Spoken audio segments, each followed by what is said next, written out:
Hey there, cats and kitties. I am the Blues Man, Johnny Blues, and this is going to be a brief little review for Sword Art Online, Episode 10.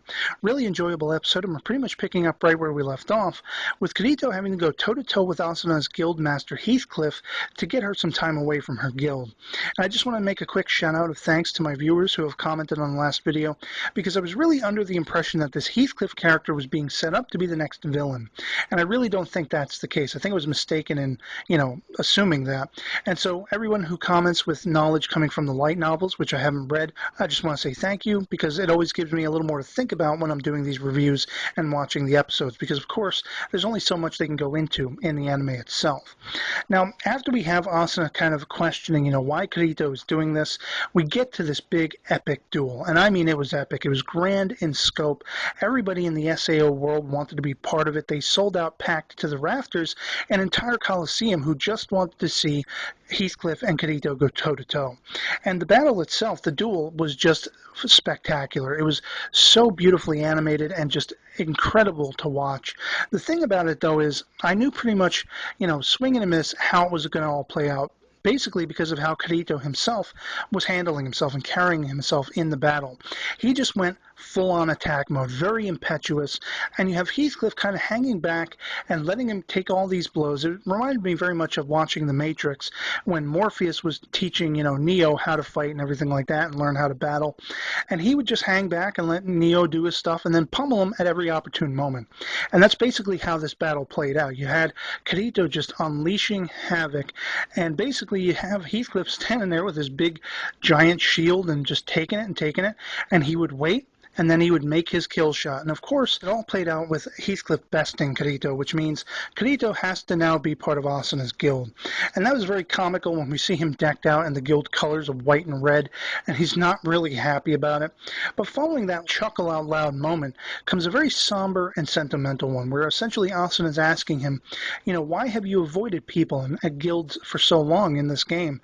And we get this really heartfelt and touching moment that just I'd be surprised if it didn't bring a tear to your eye, where Kirito is remembering the guild that he was once a part of in the episode with the girl Sachi, who died and the entire guild was wiped out essentially, and he really blames himself. He's been carrying this around with him ever since then. So you can understand why he wants to keep his distance from people. He's afraid of being the cause of people's innocent deaths.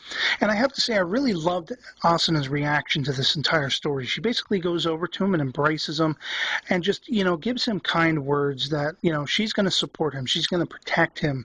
And the bond between them just keeps growing with every episode. And it was really just a warm, sentimental thing to see. Now, what happens, because Kirito is basically officially part of this guild now, is we meet a new character by the name of Godfrey, who I believe is a second in command of the guild, and he wants to test Kirito's mettle. He wants to know exactly how strong Kirito is, because they know he is strong, but they want to see how he carries himself and conducts himself in battles with monsters, and whether he's a team player and all of that kind of stuff. And I really felt that this Godfrey character was instantly likable. I thought, I can't wait to see more of this guy. He's coming in, he's chuckling, he's just very, very positive, and I thought, this character, I can't wait to see more of. Dun, dun, dun. But I'm getting ahead of myself. So, in a sense, we see that Godfrey wants to test Kirito, but he also has something else up his sleeve.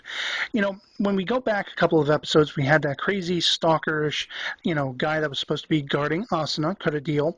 He's back, and it turns out that Godfrey wants to see an amends built between Kirito and Kuradiel. He knows that they didn't get along, but now that they're all part of the same guild, we're friends, we're family, we need to get along with each other. So let's see you two, make amends and that kind of thing. And I really felt like watching Kuradiel suddenly come out into this episode, I was just waiting for something to happen. I mean, the whole first half of the episode was somewhat predictable, but no less action-packed and enjoyable to watch. But then this grabbed my attention. So, of course, they go to complete a dungeon, and they decide to take a break in the middle of it. And this is when we see that Kuradiel is actually a malevolent force to be reckoned with. He has actually aligned himself with the Laughing Coffin PK group, and that just blew my mind, especially when we see him going over after giving both Kirito and Godfrey paralysis stuff. He basically just starts attacking Godfrey and he kills him. He murders him.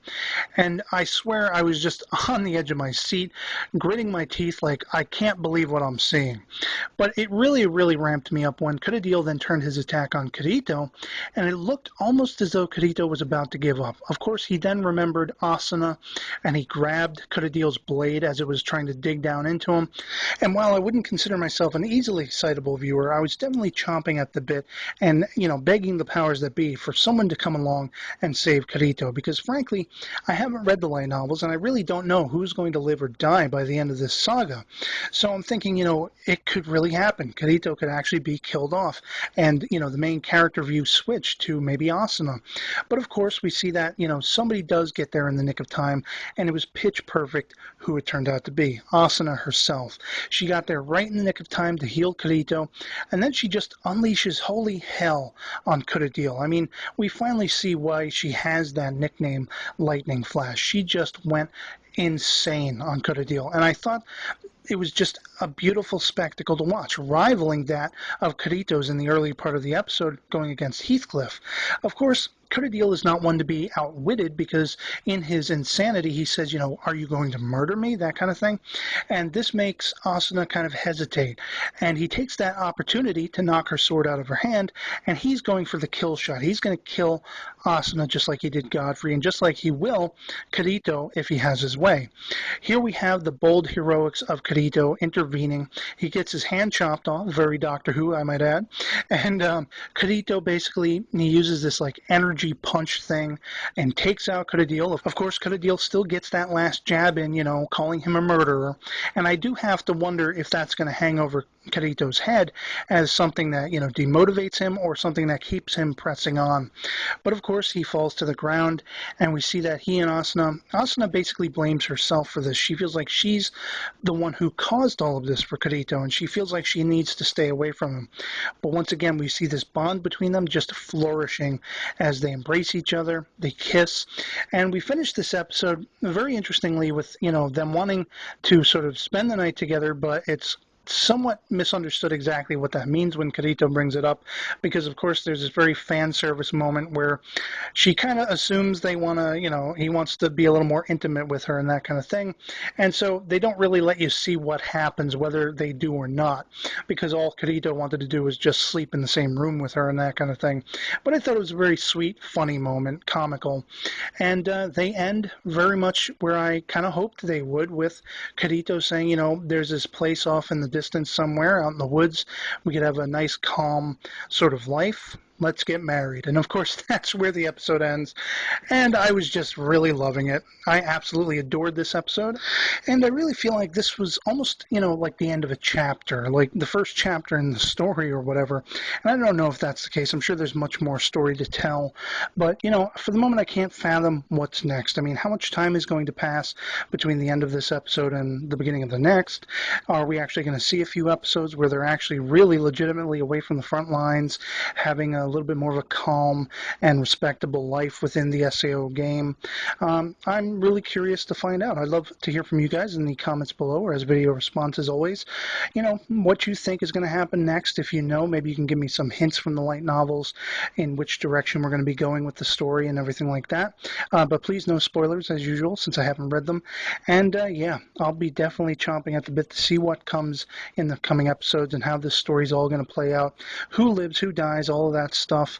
Just really, really impressed and loving this series with every passing episode. So I'd love to hear from you, and for now, that'll be it from me. So I'll catch you later. Peace.